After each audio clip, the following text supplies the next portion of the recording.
ಓಂ ಶಾಂತಿ. ಇದುವರೆಗೂ ಚಕ್ರಧಾರಿ ದೀದಿಯವರು ತಿಳಿಸಿದ್ರು. ತಾವೆಲ್ಲ ಬಾಪ್ತಾದವರ ಅತ್ಯಂತ ಪ್ರಿಯವಾದ ಕಣ್ಮಣಿಗಳು, ವಿಶೇಷ ರತ್ನಗಳು. ಈ ಯಜ್ಞಕ್ಕೆ ಅನೇಕ ಪ್ರಕಾರದ ವಿಘ್ನಗಳು, ಸಮಸ್ಯೆಗಳು ಬಂದಿವೆ. ಆರ್ಥಿಕವಾಗಿರ್ಬೋದು, ಸಾಮಾಜಿಕವಾಗಿರ್ಬೋದು, ಶಾರೀರಿಕವಾಗಿ ರೂಪದಲ್ಲಿರ್ಬೋದು. ಆದರೆ ನಮ್ಮ ಪ್ರಿಯ ಬಾಬಾ, ಮಮ್ಮ ಹಾಗೂ ದಾದಿಯರು ಈ ಯಜ್ಞವನ್ನು ನಿರ್ವಿಘ್ನ ರೂಪದಲ್ಲಿ ಇಲ್ಲಿವರೆಗೂ ತಲುಪಿಸಿದ್ದಾರೆ. ಅಂದಮೇಲೆ ಇವತ್ತು ನಮ್ಮೆಲ್ಲರ ಕರ್ತವ್ಯ ಈ ಯಜ್ಞದ ಗೌರವವನ್ನು, ಮರ್ಯಾದೆಯನ್ನು ಹಾಗೆ ಕಾಪಾಡ್ಕೊಂಡು ಹೋಗಬೇಕು. ಅದಕ್ಕೋಸ್ಕರ ನಾವು ಸಾಧ್ಯವಾದಷ್ಟು ಶ್ರೇಷ್ಠ ಕರ್ಮಗಳನ್ನ ಮಾಡಬೇಕು. ಪವಿತ್ರತೆಯಲ್ಲಿ, ಶುದ್ಧತೆಯಲ್ಲಿ ಸ್ವಲ್ಪ ಏನಾದರೂ ಕೊರತೆ ಬಂತು ಅಂದರೂ ಸಹ ನಾವು ಯಜ್ಞದ ಮರ್ಯಾದೆಯನ್ನು ಕಳಿತೀವಿ, ಬಾಬಾವರ ಮಹಿಮೆಯನ್ನು ಕಡಿಮೆ ಮಾಡಿಬಿಡ್ತೀವಿ. ಮಾಯೆ ಅನೇಕ ಪ್ರಕಾರದ ಸಿಹಿಯಾದ ರೂಪದಲ್ಲಿ ಮುಂದೆ ಬರುತ್ತೆ. ಆದರೆ ನಾವದನ್ನು ಗುರುತಿಸ್ಬೇಕು. ಸುರಕ್ಷಿತವಾಗಿ ನಾವು ಗುರಿಯವರೆಗೆ ತಲುಪಬೇಕು. ಆಗ ಬಾಬಾವರು ಸಹ ನಮ್ಮ ಮಹಿಮೆ ಮಾಡ್ತಾರೆ. ವಾ ನನ್ನ ಪ್ರಿಯವಾದ ಮಕ್ಕಳೇ, ವಾ ಅಂತ. ನನಗೆ ಗೊತ್ತು, ತಾವೆಲ್ಲರೂ ಸೇವೆಯಲ್ಲಿ ಬಹಳ ವ್ಯಸ್ತರಾಗಿರ್ತೀರ. ಮನಸ್ಸ, ವಾಚ, ಕರ್ಮಣದಿಂದ ಸೇವೆ ಮಾಡ್ತಾ ಯಜ್ಞವನ್ನು ಇಲ್ಲಿವರೆಗೂ ವಿಸ್ತಾರ ಮಾಡಿದ್ದೀರ, ಇಲ್ಲಿವರೆಗೂ ತಲುಪಿಸಿದ್ದೀರ. ಆದರೆ ನಮ್ಮ ಸ್ಥಿತಿ ಎಲ್ಲಿಯೂ ವಿಘ್ನಗಳಿಗೆ ಪ್ರಭಾವಿತ ಆಗಬಾರ್ದು. ಆಗ ವಿಘ್ನಗಳು ಬರುತ್ತವೆ, ನಮಗೆ ನಮಸ್ಕಾರ ಮಾಡಿ ಹೊರಟೋಗ್ಬಿಡತ್ತವೆ, ನಿಲ್ಲಲ್ಲ. ಆದರೆ ನಾವೇನಾದರೂ ಎಫೆಕ್ಟಿವ್ ಆಗಿಬಿಟ್ರೆ, ಅದರ ಪ್ರಭಾವ ನಮ್ಮೇಲೆ ಬಿದ್ದರೆ ನಮ್ಮ ಸಮಯ, ಸಂಕಲ್ಪ, ಶ್ವಾಸ ಎಲ್ಲ ವ್ಯರ್ಥವಾಗಿ ಹೋಗುತ್ತೆ. ಆದ್ದರಿಂದ ನಮ್ಮ ಗುರಿ ಇರಬೇಕು, ಖುಷಿ ಖುಷಿಯಾಗಿ ನಾವು ಗುರಿಯವರೆಗೂ ತಲುಪಬೇಕು ಹಾಗೂ ಯಜ್ಞವನ್ನು ಮುಂದೆ ತಗೊಂಡು ಹೋಗಬೇಕು. ನಾನು ಕೆಲವೊಂದು ನನ್ನ ಅನುಭವದ ವಿಚಾರಗಳನ್ನ ಹೇಳ್ತೀನಿ. ನನಗೆ ನೆನಪು ಬರುತ್ತೆ, ಬಾಬಾವ್ರು ಯಾವಾಗಲೂ ಹೇಳೋರು ಟೀಚರ್ ಅಂತ ಯಾರಕ್ಕೆ ಹೇಳ್ತಾರೆ.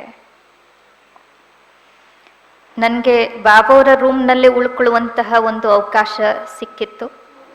ಮಧ್ಯದಲ್ಲಿ ಎಚ್ಚರ ಆದಾಗ ಕಣ್ ತೆರೆದು ನೋಡಿದೆ. ಆಗ ಬಾಬಾವರು ಒಂದು ಲ್ಯಾಂಪ್ ಹಚ್ಕೊಂಡು ಅದರ ಬೆಳಕಲ್ಲಿ ಏನೋ ಬರಿತಾ ಇದ್ರು. ನಂತರ ನಾನು ಬಾಬಾವ್ರನ್ನ ಕ್ಲಾಸ್ ಆದ್ಮೇಲೆ ಕೇಳಿದೆ, ಬಾಬಾ ರಾತ್ರಿ ನೀವೇನೋ ಬರಿತಾ ಇದ್ರಲ್ಲ ಅಂತ. ಆಗ ಬಾಬಾ ಹೇಳಿದ್ರು, ಮಗು ರಾತ್ರಿಯಲ್ಲ, ಬೆಳಿಗ್ಗೆ 4 ಗಂಟೆಗೆ ಬರಿತಾ ಇದ್ದೆ. ಆಗಿನ್ನೂ ಈಗಿನ ರೀತಿ 4 ಗಂಟೆಯಿಂದ ಸಂಘಟನೆಯಲ್ಲಿ ಕುತ್ಕೊಂಡು ಯೋಗ ಮಾಡಬೇಕು ಆ ಥರದ್ದೇನು ಇನ್ನೂ ನಿಯಮಗಳಾಗಿರಲಿಲ್ಲ. ಬಾಬಾವರು ಹೇಳಿದ್ರು, ನಾನು ಕ್ಲಾಸ್ನಲ್ಲಿ ಮಕ್ಕಳಿಗೆಲ್ಲ ಹೋಮ್ವರ್ಕ್ ಕೊಟ್ಟಿದ್ದೆ, ಅದನ್ನು ಮಾಡಿದ್ದೀರಾ ಅಂತ ಕೇಳಬೇಕು ಅಂದರೆ ಮೊದಲು ನಾನು ಆ ಹೋಮ್ವರ್ಕ್ ಮಾಡಬೇಕಲ್ವಾ. ಅದಕ್ಕೋಸ್ಕರ ನಾನು ಆ ಹೋಮ್ವರ್ಕ್ ಮಾಡ್ತಾ ಇದ್ದೆ. ಬಾಬಾವರೇ ಈ ರೀತಿ ಹೇಳ್ತಾರೆ ಅಂದಮೇಲೆ ಇದು ನಮ್ಮದು ಸಹ ಮೊದಲನೇ ಕರ್ತವ್ಯ. ಬಾಬಾವರು ಮನಸ್ಸಿನಲ್ಲಿ ಒಂದು ವಿಚಾರ ಬಂತು. ನನಗೆ ಒಂದ್ಸರಿ ಮನಸ್ಸಿನಲ್ಲೊಂದು ವಿಚಾರ ಬಂತು, ಕ್ಲಾಸ್ಗೆ ಹೋಗೋದಕ್ಕೆ ಮೊದಲು ಬಾಬಾ ರೂಮ್ಗೆ ಹೋಗಿ ಬಾಬಾವ್ರಿಗೆ ಗುಡ್ ಮಾರ್ನಿಂಗ್ ಅಂತ ಹೇಳಬೇಕು. ನಾನು ಒಳಗಡೆ ಏನೋ ಹೊರಟೋದೆ, ಆದರೆ ಇಡೀ ರೂಮ್ನಲ್ಲಿ ತುಂಬ ಶಾಂತಿ ಇತ್ತು. ಬಾಬಾವರು ಅಲ್ಲಿ ರೂಮಲ್ಲಿದ್ದಾರೆ, ಆದರೆ ರೂಮಲ್ಲಿ ಇಲ್ಲ ಅಂತ ಅನುಭವ ಆಗ್ತಾ ಇತ್ತು. ನನಗೊಂದು ರೀತಿ ದ್ವಂದ್ವದಲ್ಲಿ ಸಿಕ್ಕಾಕೊಂಡೆ. ಈಗ ಮುಂದೆ ಹೋಗಿ ಬಾಬಾವರು ಗುಡ್ ಮಾರ್ನಿಂಗ್ ಹೇಳಿದ್ರೆ ಬಾಬಾವ್ರನ್ನ ಡಿಸ್ಟರ್ಬ್ ಮಾಡ್ದಾಗತ್ತೆ, ಮತ್ತೆ ಹಿಂದಕ್ಕೆ ಸರಿದ್ರು ಬಾಬಾವ್ರಿಗೆ ಡಿಸ್ಟರ್ಬ್ ಆಗತ್ತೆ ಅನ್ನಿಸ್ತು. ಹಾಗೆ ಸುಮ್ಮನೆ ನಿಂತ್ಕೊಂಡೆ. ತಕ್ಷಣ ಬಾಬಾವರು ನನ್ನನ್ನು ಗಮನಿಸಿ ಕತ್ತನ್ನು ಹೀಗೆ ಮಾಡಿದ್ರು, ಅಂದರೆ ನನ್ನ ಹತ್ರ ಬಾ ಅಂತ ಕರೆದ ಹಾಗೆ. ನಂತರ ಬಾಬಾವರು ಕೈಯಿಂದ ಶೇಕ್ ಹ್ಯಾಂಡ್ ಮಾಡಿದ್ರು. ಆಮೇಲೆ ಕೇಳಿದ್ರು, ಮಗು ರಾತ್ರಿ ಚೆನ್ನಾಗಿ ನಿದ್ದೆ ಬಂತಾ ಅಂತ. ಅವಾಗ ನಾನು ಜಿ ಬಾಬಾ, ತುಂಬ ಚೆನ್ನಾಗಿ ನಿದ್ದೆ ಬಂತು ಅಂತ ಹೇಳಿದೆ. ನಾನೇನು ಲೆಕ್ಕ ಆಗ್ತೆ ಅಂದರೆ ಅಲ್ಲೆಲ್ಲ ಬೆಟ್ಟ ಗುಡ್ಡಗಳ ಜಾಗ ಅಲ್ಲ, ಸೊಳ್ಳೆಗಳು ತುಂಬ ಇರುತ್ತವೆ. ಆ ಸೊಳ್ಳೆಗಳು ಬರದೇ ಇರಲಿ ಅಂತೇನೇನೋ ಮಾಡೋರು. ಬಹುಶಃ ಸೊಳ್ಳೆಗಳೇನು ತೊಂದರೆ ಮಾಡಿಲ್ವಾ ಅಂತ ಬಾಬಾ ಕೇಳ್ತಿದ್ದಾರೆ ಅಂದ್ಕೊಂಡೆ. ಆದರೆ ಆಮೇಲೆ ಬಾಬಾವ್ರು ಹೇಳಿದ್ರು, ಮಗು ಈ ಬಾಬೋರ್ಗೆ ಎಷ್ಟೋ ಬಾರಿ ನಿದ್ದೆನೇ ಬರಲ್ಲ, ರಾತ್ರಿ ಎಲ್ಲ ನಿದ್ದೆ ಬರಲ್ಲ, ತುಂಬ ಅಶಾಂತ ದುಃಖಿ ಆತ್ಮಗಳ ಕೂಗು ನನಗೆ ಕೇಳಿಸತ್ತೆ. ಆದರೆ ನೀವು ಮಕ್ಕಳಿಗೆ ಯಾಕೆ ಇವೆಲ್ಲ ಕೇಳಿಸೋದೇ ಇಲ್ಲ ಅಂತ ಬಾಬೋರ್ ಕೇಳಿದ್ರು. ಯಾವಾಗ ನೀವು ಮಕ್ಕಳ ಹೃದಯದಲ್ಲಿ ಕಲ್ಯಾಣದ ಭಾವನೆ ಬರುತ್ತೆ, ದಯೆ ಬರುತ್ತೆ, ಆಗ ನಿಮಗೂ ನಿದ್ದೆ ಬರಲ್ಲ. ನೀವು ಮಕ್ಕಳು ಸಹ ವಿಶ್ವದ ಆತ್ಮಗಳಿಗೆ ಸಕಾಶ ಕೊಡಬೇಕು. ಯಾಕೆಂದರೆ ನಿಮ್ಗಷ್ಟೇ ನನ್ನ ಜೊತೆ ನೇರವಾದ ಕನೆಕ್ಷನ್ ಇರೋದು. ಆ ಆತ್ಮಗಳಿಗೆಲ್ಲ ನನ್ನಿಂದ ನೇರವಾಗಿ ಸಕಾಶ ತಗೊಳ್ಳೋದಕ್ಕಾಗಲ್ಲ, ನನ್ನ ಕನೆಕ್ಷನ್ನೇ ಇಲ್ವಲ್ಲ. ಆದ್ದರಿಂದ ನನ್ನಿಂದ ಲೈಟ್ ಮೈಟ್ ತಗೊಂಡು ತಾವು ವಿಶ್ವದ ಆತ್ಮಗಳಿಗೆ ಸಕಾಶ ಕೊಡ್ಬೋದು. ಈ ಪ್ರಪಂಚದಲ್ಲಿ ನೀವು ಬದುಕ್ತಿದ್ದೀರಾ ಅಂದಮೇಲೆ ನಿಮ್ಮ ಕರ್ತವ್ಯ ಇದು. ಆ ಎಲ್ಲ ಆತ್ಮಗಳಿಗೂ ನೀವು ಲೈಟ್ ಮೈಟ್ನ ಕೊಡಬೇಕು. ಈ ಕೊನೆಯ ಅವ್ಯಕ್ತ ಮುರುಳಿನಲ್ಲೂ ಸಹ ಬಾಬಾ ಅದನ್ನು ಹೇಳಿದ್ರು, ತಮ್ಮೆಲ್ರಿಗೂ ನೆನಪಿದೆ. ಇಡೀ ದಿನದಲ್ಲಿ ತಾವು ಆ ರೀತಿ ಸಕಾಶ ಕೊಡೋದಕ್ಕಾಗಲಿಲ್ಲ ಅಂದರೂ ಸಹ ಯಾವ್ದಾದ್ರು ಒಂದು ಸಮಯ ನಿಶ್ಚಿತವಾಗಿಟ್ಕೊಂಡು ಎಲ್ಲ ಆತ್ಮಗಳಿಗೂ ಸುಖ ಶಾಂತಿಯ ಕಿರಣಗಳನ್ನು ಕೊಡಿ. ಇದು ಬಹಳ ಅವಶ್ಯಕ. ಮುಂದೆ ಬಾಬೋರ್ ಹೇಳ್ತಾ ಇದ್ರು, ಮುಂದೆ ಅಂತ ಒಂದು ಸಮಯನೂ ಬರುತ್ತೆ, ಲಕ್ಷಾಂತರ ಆತ್ಮಗಳು ಒಟ್ಟೊಟ್ಟಿಗೆ ಶರೀರ ಬಿಡ್ತಾರೆ. ಅದು ಭೂಕಂಪದಿಂದಿರ್ಬೋದು, ಪ್ರವಾಹದಿಂದಿರ್ಬೋದು. ಆದರೆ ಮಕ್ಕಳೇ ಆಗ ಮುಕ್ತಿಯ ದ್ವಾರವನ್ನು ತೆರಿಬೇಕಾಗತ್ತೆ. ಅನೇಕ ಅಲ್ದಾಡ್ತಿರೋ ಆತ್ಮಗಳಿಗೆ ಎಲ್ಲೂ ನೆಲೆನೇ ಇರಲ್ವಲ್ಲ. ನೀವಾಗ ಯೋಗದಲ್ಲಿ ಕೂತ್ಕೋಬೇಕು ಅಂತ ಬಯಸ್ತೀರ, ಆದರೆ ಆತ್ಮಗಳು ನಿಮಗೆ ನೆನಪು ಮಾಡಕ್ಕೆ ಬಿಡಲ್ಲ. ಜ್ಞಾನದಲ್ಲಿ ಆಳವಾಗಿ ಮುಳುಗಬೇಕು ಅಂದ್ಕೋತೀರ, ಜ್ಞಾನದಲ್ಲಿ ಚಿಂತನೆ ಮಾಡೋದಕ್ಕೂ ಆತ್ಮಗಳು ಬಿಡಲ್ಲ. ಆದ್ದರಿಂದ ಈಗಲೇ ಯಾವ ರೀತಿ ಆತ್ಮಗಳಿಗೆ ನೀವು ಸಕಾಶ ಕೊಡಿ ಅಂದರೆ, ತುಂಬ ಆ ಸಕಾಶ ಕೊಡೋ ಅಭ್ಯಾಸದಿಂದ ಆ ಆತ್ಮಗಳೆಲ್ಲ ತಮ್ಮ ಮಿತ್ರರಾಗ್ತಾರೆ. ಆ ಆತ್ಮಗಳು ಅಂಥ ಸಮಯದಲ್ಲಿ ನಿಮಗೆ ಕಷ್ಟ ಕೊಡಲ್ಲ. ಈ ರೀತಿ ಒಂದು ಬಾರಿ ನಾನು ಬಾಬೋರನ್ನು ಕೇಳಿದೆ. ಹಾಗೆ ಇನ್ನೊಂದು ಸರಿ ಎರಡನೇ ಬಾರಿ ಬಾಬೋರು ಕೇಳಿದ್ರು, ಮಗು ನಿದ್ದೆ ಬಂತ ಅಂತ. ಆಮೇಲೆ ಬಾಬೋರ್ಗೆ ಹೇಳಿದೆ, ಇಲ್ಲ ಬಾಬಾ ನಾನು ಚಕ್ಕರ್ ಆಗ್ತಿದ್ದೆ ಅಂತ. ಆಗ ಬಾಬೋರು ಕೇಳಿದ್ರು, ಏನು ಚಕ್ಕರ್ ಆಗ್ತಿದ್ದೆ, ಎಲ್ಲಿ ಸುತ್ತಾಗ್ತಿದ್ದೆ ಅಂತ. ಆಗ ನಾನು ಹೇಳಿದೆ, ಬಾಬಾ 84 ಜನ್ಮಗಳ ಚಕ್ರ, ನಿಂಗೆ ಎಷ್ಟು ಪ್ರಕಾರ ಚಕ್ರಗಳು ಗೊತ್ತು ಅಂತ ಕೇಳಿದ್ರು. 84 ಜನ್ಮದ ಚಕ್ರ ಗೊತ್ತು ಅಂತ ಹೇಳಿದೆ. ಮತ್ತೆ ಅಂದರು ಬಾಬೋರು, ಯುಗಗಳ ಚಕ್ರ ಗೊತ್ತು ಅಂತ ಹೇಳಿದೆ. ಇನ್ಯಾವ ಚಕ್ರ ಗೊತ್ತು ಅಂತ ಕೇಳಿದ್ರು. ಬಾಬಾ ಇನ್ನೊಂದು ವರ್ಣಗಳ ಚಕ್ರ ಇದೆ, ಅದು ಬಿಟ್ಟರೆ ನನಗೆ ಇನ್ಯಾವ ಚಕ್ರದ ಬಗ್ಗೆನೂ ಗೊತ್ತಿಲ್ಲ ಅಂತ ಹೇಳಿದೆ. ಅವಾಗ ಬಾಬಾ ಹೇಳಿದ್ರು, ಮಗು ಇನ್ನೂ ಒಂದು ಚಕ್ರ ಇದೆ, ಅದನ್ನು ನೀನು ತಿಳ್ಕೊಂಬಿಟ್ರೆ ಚಕ್ರವರ್ತಿ ರಾಜ ಆಗ್ಬಿಡ್ತೀಯ ಅಂತ. ಅದ್ಯಾವ ಚಕ್ರ ಅಂದರೆ ಬಾಬಾ ಹೇಳಿದ್ರು, ಲೈಟ್ ಹೌಸ್ ನೋಡಿದ್ಯಾ ಅಲ್ವಾ, ಅದು ಸುಮ್ಮನೆ ಹೀಗೆ ಸುತ್ತುತ್ತಿರುತ್ತೆ. ಜೊತೆಗೆ ಜನರಿಗೆ ಎಲ್ಲಿ ದಾರಿ ಅಂತ ಗೊತ್ತಿರಲ್ಲ, ಅವರೆಲ್ರಿಗೂ ದಾರಿನ ತಿಳಿಸುತ್ತೆ. ಹಾಗೆ ನೀವುಗಳು ಅಷ್ಟೇ ಇಡೀ ವಿಶ್ವದ ಆತ್ಮಗಳಿಗೆ ಲೈಟ್ ಮೈಟ್ ಕೊಡಬೇಕು, ಅವ್ರಿಗೆ ದಾರಿ ತಿಳಿಸ್ಬೇಕು. ಆಗ ಅವರು ಗುರಿನ ತಲುಪೋದಕ್ಕೆ ಸಾಧ್ಯ. ಈ ಚಕ್ರನ ನೀವು ಸುತ್ತೋದು ಕಲ್ತ್ಬಿಟ್ರೆ ಅವಾಗ ಚಕ್ರವರ್ತಿ ರಾಜ ಆಗ್ತೀರಾ ಅಂತ. ಎಷ್ಟೋ ಬಾರಿ ನಾನು ಯೋಚನೆ ಮಾಡ್ತೀನಿ, ನಾನು ಒಂದು ವೇಳೆ ವಿಶ್ವದ ಗ್ಲೋಬ್ ಮೇಲೆ ಕುಳಿತು ಬಾಬೋರನ್ನ ನೆನಪು ಮಾಡಿದ್ರೆ, ಒಂದು ನಾನು ಬಾಬೋರ್ ನೆನಪು ಮಾಡಿದಾಗೂ ಆಯಿತು, ಇನ್ನೊಂದು ಇಡೀ ವಿಶ್ವದ ಗ್ಲೋಬ್ಗೂ ವೈಬ್ರೇಷನ್ ಸಿಕ್ತಾಗಾಯಿತು, ಡಬಲ್ ಕಾರ್ಯ ಆಗತ್ತೆ. ಆದರೆ ಬಾಬೋರ್ ನನಗೇನು ಈ ವಾಕ್ಯವನ್ನು ಹೇಳಿದರು, ಮಗು ಜೊತೆಗೆ ಒಂದು ವೇಳೆ ನೀವು 2 ಗಂಟೆ 2:30 ಎದ್ದು ಸಕಾಶ ಕೊಟ್ಟರೆ ಇಡೀ ವಿಶ್ವಕ್ಕೆ, ಆಗ ನೀವು ವಿಶ್ವದ ಚಕ್ರವರ್ತಿ ಆಗ್ಬಿಡ್ತೀರಾ ಅಂತ. ಆದರೆ ನನಗೆ ಎದ್ದೇಳಕ್ಕೆ ಆಗ್ತಾ ಇರಲಿಲ್ಲ. ಯಾಕೆಂದರೆ ದಿನ ರಾತ್ರಿ ಮಲಗೋದು 11 ಗಂಟೆ ಮೇಲೆ ಆಗ್ತಿತ್ತು. 4 ಗಂಟೆಗೆ ಎದ್ದೇಳ್ತಾ ಇದ್ದೆ. ನನಗೆ ಒಳಗಡೆ ಮನಸ್ಸಲ್ಲಿ ಈ ಮಾತು ಕೊರಿತಾ ಇತ್ತು. ನಂತರ ಬಾಬೋರೇ ನನಗೆ ಆ ರೀತಿ ಎದ್ದು ಹೇಗೆ ಸಕಾಶ ಕೊಡೋದು ಅನ್ನೋದನ್ನು ಹೇಳ್ಕೊಟ್ರು. ತಾವೆಲ್ಲ ಟೀಚರ್ಸ್ ಕೂತಿದ್ದೀರ, ಅದರಿಂದ ನಾನು ನನ್ನ ಅನುಭವದ ಮಾತುಗಳನ್ನ ಹೇಳ್ಕೊಳ್ತಾ ಇದ್ದೀನಿ. ನಂತರ ದೀದಿ ಹೇಳ್ತಿದ್ರು, ತುಂಬ ಚಳಿ ಇದ್ದಾಗ ಮೌಂಟ್ ಆಬೂನಲ್ಲಿ ಬಾಬೂರ್ ಕೆಲವು ಬಾರಿ ಡೆಲ್ಲಿಗೆ ಹೋಗ್ತಿದ್ರು, ಕೆಲವು ಸರಿ ಬಾಂಬೆಗೆ ಹೊಟ್ಟೋಗ್ತಿದ್ರು. ಆದರೆ ಬಾಬಾ ತಾನಾಗೆ ಯಾವುದೇ ನಿರ್ಣಯ ತಗೊಳ್ತಿರ್ಲಿಲ್ಲ. ಸಂದೇಶಿನ ಕಳಿಸಿ ಬಾಬೂರಿಂದ ಚುಟ್ಟಿ ತಗೊಂಡು ಹೋಗ್ತಾ ಇದ್ರು. ಒಂದು ಬಾರಿ ಆಲ್ಮೈಟಿ ಬಾಬೂರ್ನ ಕೇಳಿದ್ರು, ರಥಿ ಬರಲಿಲ್ಲ ಅಂದರೆ ರಥನೂ ಹೋಗೋದಕ್ಕೆ ಸಾಧ್ಯ ಇಲ್ಲ, ಆದ್ದರಿಂದ ಬಾಂಬೆಗೆ ನಾನು ಹೋಗ್ಬೋದಾ ಅಂತ ಬಾಬೂರ್ ಕೇಳಿದರು. ಬಾಬಾ ಚುಟ್ಟಿನೂ ಕೊಟ್ಟಾಯಿತು. ಬಾಬಾ ಹೊರಡ್ತಾರೆ ಅಂತ ಅನೇಕ ಮಕ್ಕಳು ಬಾಬೂರ್ನ ನೋಡೋದಕ್ಕೂ ಬಂದರು. ಅವ್ರಿಗೆಲ್ಲ ಉಳ್ಕೊಳ್ಳೋ ವ್ಯವಸ್ಥೆ, ಊಟ ತಿಂಡಿ ವ್ಯವಸ್ಥೆ, ಜೊತೆ ಕೆಲವ್ರನ್ನೆಲ್ಲ ಬಾಂಬೆಗೆ ಕಳಿಸು ಆಯಿತು. ಬಾಬೂರ್ದು ಲಗೇಜು ಎಲ್ಲ ತಲುಪಿಸಾಯಿತು. ಬಾಬೂರ ಟ್ಯಾಕ್ಸಿನೂ ಸಹ ಬಂದು ನಿಂತ್ಕೊಳ್ತು. ಆಗಲೂ ಸಹ ಬಾಬಾ ಸಂದೇಶಿನ ಕಳಿಸಿದ್ರು, ಮಗು ಕೇಳ್ಕೊಂಬ, ಟ್ಯಾಕ್ಸಿ ಬಂದಿದೆ, ಬಾಬಾ ಈಗ ಹೊರಡ್ತಿದ್ದಾರೆ. ಆಗ ಸಂದೇಶಿ ಮೇಲೆ ಹೋಗಿ ನೋಡ್ತಾರೆ, ಶಿವಬಾಬಾ ಕಾಣಿಸ್ಲೇ ಇಲ್ಲ. ಅಲ್ಲೊಂದು ಕೆಂಪು ಧ್ವಜ ಕಾಣಿಸ್ತು. ಬಾಬಾ ಅವ್ರಿಗೆ ಬಂದ್ಬಿಟ್ಟು ಹೇಳಿದ್ರು, ಬಾಬಾ ಈ ಥರ ದೃಶ್ಯ ಕಾಣಿಸ್ತು. ಆಗ ಮತ್ತೆ ಬಾಬಾ ಹೇಳಿದ್ರಂತೆ, ಎಲ್ಲಿವರೆಗೆ ಆಲ್ಮೈಟಿ ಬಾಬಂದು ಪರ್ಮಿಷನ್ ಸಿಕ್ಕಲ್ವೋ ಅಲ್ಲಿವರೆಗೂ ನಾನು ಹೊರಡಲ್ಲ, ನೀನು ಹೋಗು, ಅಲ್ಲೇ ವತನದಲ್ಲೇ ಇರು, ಬಾಬೋರು ನಿಂಗೆ ಉತ್ತರ ಕೊಡೋರ್ಗೂ ಬರಬೇಡ ಅಂತ. ಮತ್ತೆ ಸಂದೇಶಿ ಮೇಲೆ ಹೋದ್ರು. ಅವಾಗ ಬಾಬೋರು ಬಚ್ಚಿ ಯಾಕೆ ಬರಬೇಕಾಯ್ತು, ಏನು ಸಮಾಚಾರ ಅಂತ ಕೇಳಿದ್ರು. ಬಾಬಾ ಹೀಗೀಗೆ ಬಾಬಾ ಸಾಕಾರ ಬಾಬಾ ಹೇಳಿ ಕಳಿಸಿದ್ದಾರೆ ಅಂತ ಹೇಳಿದ್ದಕ್ಕೆ, ನೀನು ಈ ಕೆಂಪು ಧ್ವಜ ನೋಡಿದೆ ಅಲ್ವಾ, ಅದರ ಅರ್ಥ ಏನು ಅಂತ ನಿಂಗೆ ಗೊತ್ತಾಯ್ತಾ? ಬಾಬೋರು ಪರ್ಮಿಷನ್ ಕೊಡ್ತಿಲ್ಲ ಅಂತ ಹೇಳಿದ್ರು. ನಂತರ ನೋಡಿದ್ರೆ ಕೊನೆ ದಿನ ಮೊದಲಿಂದ ಎಲ್ಲ ತಯಾರಿ ಆಗಿದೆ, ಬಾಬಾ ಹೊರಡಬೇಕು, ಟ್ಯಾಕ್ಸಿನೂ ಬಂದ್ಬಿಟ್ಟಿದೆ. ಆದರೆ ಸಾಕಾರ ಬಾಬಾ ಹೇಳಿದ್ರು, ಶಿವಬಾಬು ಪರ್ಮಿಷನ್ ಕೊಟ್ಟಿಲ್ಲ ಅಂದಮೇಲೆ ನಾನು ಹೋಗಲ್ಲ, ಆ ಟ್ಯಾಕ್ಸಿಯವ್ರು ಕಾಯ್ಕೊಂಡು ನಿಂತಿದ್ರಲ್ಲ ಅವ್ರಿಗೆ ಸ್ವಲ್ಪ ಹಣ ಕೊಟ್ಬಿಟ್ಟು ಕಳಿಸಿ, ಜೊತೆಗೆ ಅಕ್ಕಪಕ್ಕದ ಸೆಂಟ್ರ್ಗಳಿಗೆ ಫೋನ್ ಮಾಡಿ ಹೇಳಿ ಈ ಥರ ಬಾಬಾ ಬಾಂಬೆಗೆ ಹೋಗ್ತಿಲ್ಲ ಅಂತ. ನಂತರ ಬಾಬೋರು ಸ್ವತಃ ಡೆಲ್ಲಿಗೆ ಫೋನ್ ಮಾಡಿದ್ರು. ನಾನೇ ಫೋನ್ ತಗೊಂಡೆ.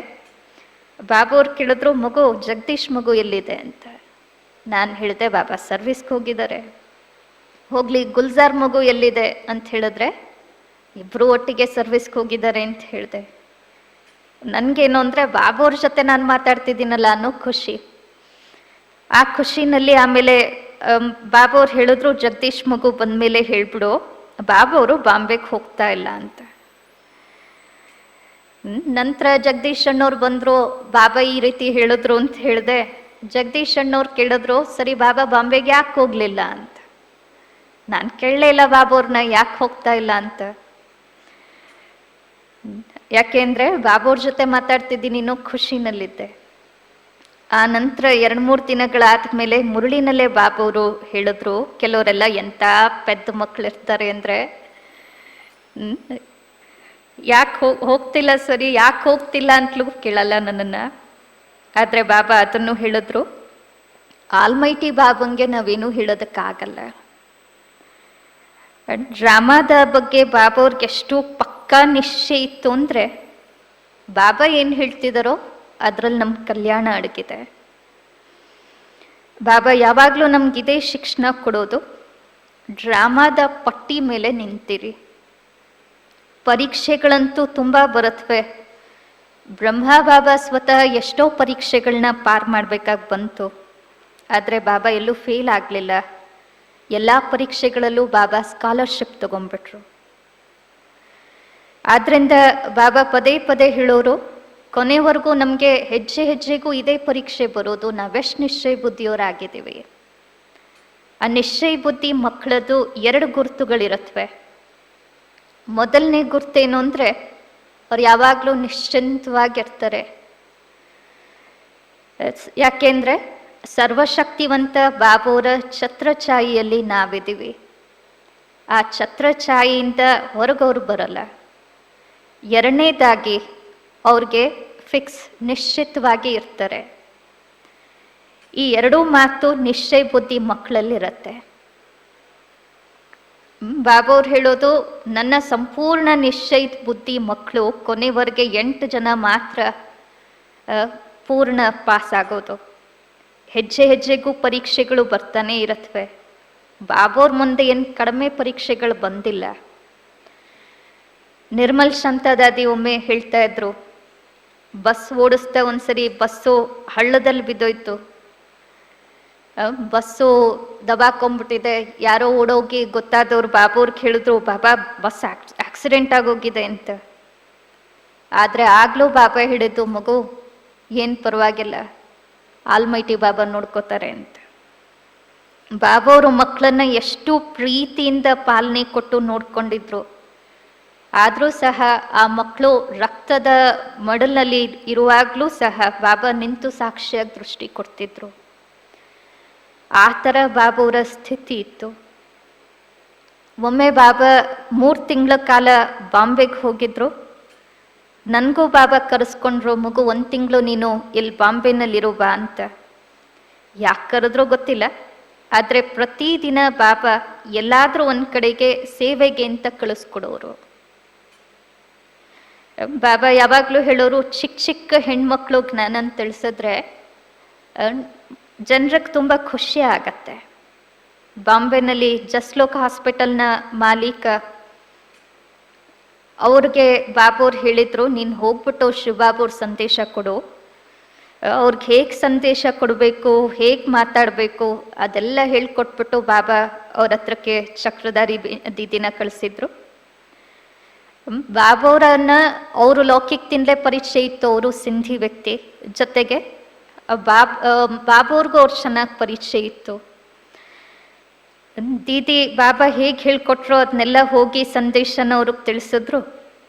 ಆಮೇಲೆ ಅಣ್ಣವ್ರು ಹೇಳಿದ್ರಂತೆ, ನೀವು ನನಗೆ ಬಾಬಾ ಅವರ ಸಂದೇಶ ಹೇಳಿದ್ರಲ್ಲ, ಇವಾಗ ದಾದನ್ಗೆ ನನ್ನ ಸಂದೇಶನ ಹೋಗಿ ಮುಟ್ಸಿ. ಏನು ಅಂದರೆ, ಒಂದು ಸರಿನಾದರೂ ನನಗೆ ಶ್ರೀಕೃಷ್ಣನ ಸಾಕ್ಷಾತ್ಕಾರದ ಒಂದು ದೃಶ್ಯ ಕಾಣಿಸ್ಲಿ ಸಾಕು.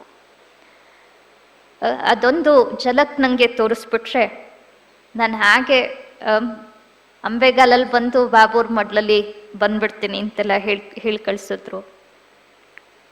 ಅದನ್ನು ಬಾಬೋರ್ಗೆ ಹೇಳಿದ್ರೆ ಬಾಬಾ ಹೇಳಿದ್ರು, ಮಗು ಈ ಅಧಿಕಾರ ನನ್ನ ಹತ್ರ ಇಲ್ಲ. ದಿವ್ಯ ದೃಷ್ಟಿ ಸಾಕ್ಷಾತ್ಕಾರ ಮಾಡಿಸೋಕಿ ಆಲ್ಮೈಟಿ ಬಾಬೋರ್ ಹತ್ರ ಅಷ್ಟೇ ಇರೋದು. ಆ ಥರ ಬಾಬಾ ಪ್ರೀತಿಯಿಂದ ತಿಳಿಸಿದ್ರು. ಬಾಬೋರು ಬಾಂಬೆನಲ್ಲಿ ಇರುವಾಗ ನನ್ನನ್ನೆಲ್ಲ ಕಡೆ ಓಡಾಡಿಸ್ತಾನೂ ಇದ್ರು, ಜೊತೆಗೆ ಸೇವೆನೂ ಮಾಡಿಸ್ತಾ ಇದ್ರು.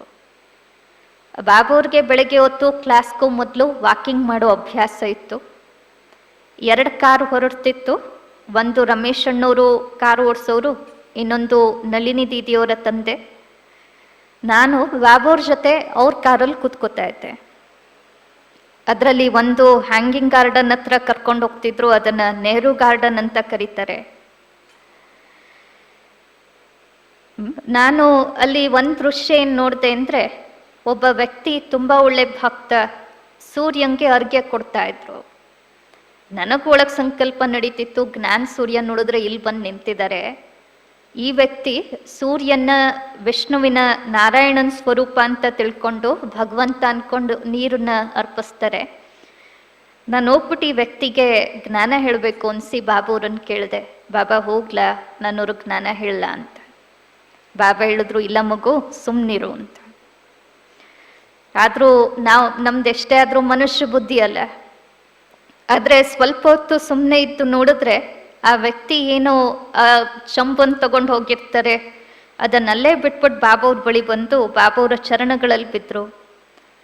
ಬಾಬಾ ತನ್ನ ಜೇಬಿಂದ ಕರ್ಚೀಫ್ ತೆಗೆದು ಅವ್ರ ಅಳುನೆಲ್ಲ ಅಳಿಸಿ ಅವ್ರನ್ನ ಆಲಿಂಗನ ಮಾಡಿಕೊಂಡ್ರು. ನನಗೆ ಒಳಗಡೆ ಯಾಕೆ ಇವರು ಬಾಬಾ ಅವ್ರ ಕಾಲಿಗೆ ಯಾಕೆ ಬಿದ್ದರು ಅಂತ ಯೋಚನೆ ನಡೀತಾ ಇತ್ತು. ನಂತರ ಆ ವ್ಯಕ್ತಿನ ಕೇಳಿದ್ರೆ ಅವ್ರು ಹೇಳಿದ್ರಂತೆ, ನಾನು ತುಂಬ ಸಮಯದಿಂದ ವಿಷ್ಣುವಿನ ಆರಾಧಕ, ಇವತ್ತು ವಿಷ್ಣು ಭಗವಂತನ ದರ್ಶನ ನನಗಾಯಿತು, ಅದಕ್ಕೆ ನಂಗೆ ತುಂಬ ಅಳು ಬಂತು. ನಂತರ ಅವ್ರಿಗೆ ನೀವು ಬನ್ನಿ ನಮ್ಮ ಕ್ಲಾಸ್ಗೆ, ನಿಮ್ಗೇನು ಅನುಭವ ಆಯಿತು ಅದನ್ನು ಹೇಳಿ, ಜ್ಞಾನ ಕೇಳಿ ಅಂದರೆ ಅವ್ರು ಹೇಳಿದ್ರು, ನನ್ನ ಜ್ಞಾನ ಎಲ್ಲ ಕೇಳೋ ಇಷ್ಟ ಇಲ್ಲ, ನನಗೆ ದರ್ಶನ ಆಗಬೇಕಿತ್ತಷ್ಟೇ, ಇವತ್ತು ದರ್ಶನ ಸಿಕ್ತು. ಆದ್ದರಿಂದ ಬಾಬಾ ಎಷ್ಟೋ ಬಾರಿ ಹೇಳ್ತಾರೆ, ಸಾಕ್ಷಾತ್ಕಾರದಿಂದ ಏನೂ ಲಾಭ ಇಲ್ಲ, ಜ್ಞಾನನೇ ಮುಖ್ಯ. ಕೆಲವು ಮಕ್ಕಳು ಸೇವಾರ್ಥವಾಗಿ ಅದೊಂದು ಪಾತ್ರ ಸಾಕ್ಷಾತ್ಕಾರ ಆಗತ್ತೆ ಅಥವಾ ಟ್ರಾನ್ಸ್ನಲ್ಲಿ ಹೋಗ್ತಾರೆ, ಆದರೆ ಜ್ಞಾನದಲ್ಲಿ ಆಳವಾಗಿ ಹೋಗಲಿಲ್ಲ ಅಂದರೆ ಅವ್ರು ಮುಂದುವರಿಯೋದಕ್ಕಾಗಲ್ಲ. ಜ್ಞಾನಯುಕ್ತರಾಗಿ ಈ ಸಾಕ್ಷಾತ್ಕಾರ ಇವೆಲ್ಲ ತಾತ್ಕಾಲಿಕ ಅಷ್ಟೆ. ನನ್ನ ಪ್ರಕಾರದಲ್ಲಿ ಬಾಬಾವ್ರ ಬಳಿ 2 ಕೀಗಳಿವೆ. ಒಂದು ದಿವ್ಯ ದೃಷ್ಟಿದು, ಇನ್ನೊಂದು ದಿವ್ಯ ಬುದ್ಧಿದು. ಅದರಿಂದ ನಾವ್ಯಾವತ್ತೂ ಬಾಬಾವ್ರ ಹತ್ರ ರಿಕ್ವೆಸ್ಟ್ ಮಾಡಬಾರ್ದು, ಬಾಬಾ ನನಗೇನಾರು ಸಾಕ್ಷಾತ್ಕಾರ ಮಾಡಿಸಿ ಅಂತ. ಜ್ಞಾನದಿಂದ ನಮಗೆಲ್ಲ ಮೊದಲೇ ಗೊತ್ತೇ ಇದೆ ಅಲ್ವಾ, ಇವರೇ ವಿಷ್ಣು ಆಗೋದು. ಅದನ್ನು ಸಾಕ್ಷಾತ್ಕಾರದಿಂದ ನೋಡಿಬಿಟ್ರು ಅದರಿಂದ ಏನು ಲಾಭ, ಅದೇನು ದೊಡ್ಡ ವಿಚಾರ. ಅಂದಮೇಲೆ ನನ್ನ ಪ್ರಿಯವಾದ ಸಹೋದರಿಯರೇ, ಮನುಷ್ಯಾತ್ಮರಿಗೆ ದಾರಿಯನ್ನು ತೋರಿಸೋದಕ್ಕೆ ತಾವೆಲ್ಲರೂ ನಿಮಿತ್ತ ಆಗಿದ್ದೀರ. ಪ್ರಿಯವಾದ ಮಮ್ಮ ಬಾಬಾ ಅವರು ನಮ್ಮ ಮುಂದೆ ಇದ್ದಾರೆ, ಅವರನ್ನು ಅನುಸರಣೆ ಮಾಡ್ತಾ ಹೋಗಿ. ನಮಗೆಷ್ಟು ಸುಂದರವಾದ ಪರಿವಾರ ಸಿಕ್ಕಿದೆ, ಎಷ್ಟೊಳ್ಳೆ ಸೇವೆ ಮಾಡೋ ಅವಕಾಶ ನಮ್ಮೆಲ್ರಿಗೂ ಸಿಕ್ಕಿದೆ. ನನ್ನ ಒಂದು ಶುಭ ಭಾವನೆಗಳು, ಗುಡ್ ವಿಶಸ್ ತಮ್ಮೆಲ್ಲರ ಪ್ರತಿಯಾಗಿ ಏನು ಅಂದರೆ, ತಾವೆಲ್ಲರೂ ಇನ್ನೂ ಚೆನ್ನಾಗಿ ಮುಂದುವರಿರಿ ಹಾಗೂ ತಮ್ಮ ಗುರಿಯನ್ನು ತಲುಪಿ. ನಾವೆಲ್ಲ ದೂರದಲ್ಲಿರ್ತೀವಿ ನಿಜ, ಆದರೆ ಹೃದಯದಿಂದ ನಾವೆಲ್ಲರೂ ಬಹಳ ಹತ್ತಿರದಲ್ಲಿದ್ದೀವಿ. ಯಾಕೆಂದರೆ ನಾವೆಲ್ಲ ಒಂದೇ ಪರಿವಾರದವರು. ನನಗೂ ಸಹ ತಮ್ಮೆಲ್ಲರ ದರ್ಶನ ಮಾಡೋ ಒಂದು ಅವಕಾಶ ಸಿಕ್ತು. ನಿಜವಾಗ್ಲೂ ನಂದು ಸಹ ಭಾಗ್ಯ ಇದು ಅಂತ ಹೇಳ್ತಾ ದೀದಿಯವರು 2 ನಿಮಿಷ ಯೋಗ ಮಾಡಿಸಿದ್ರು. ಓಂ ಶಾಂತಿ.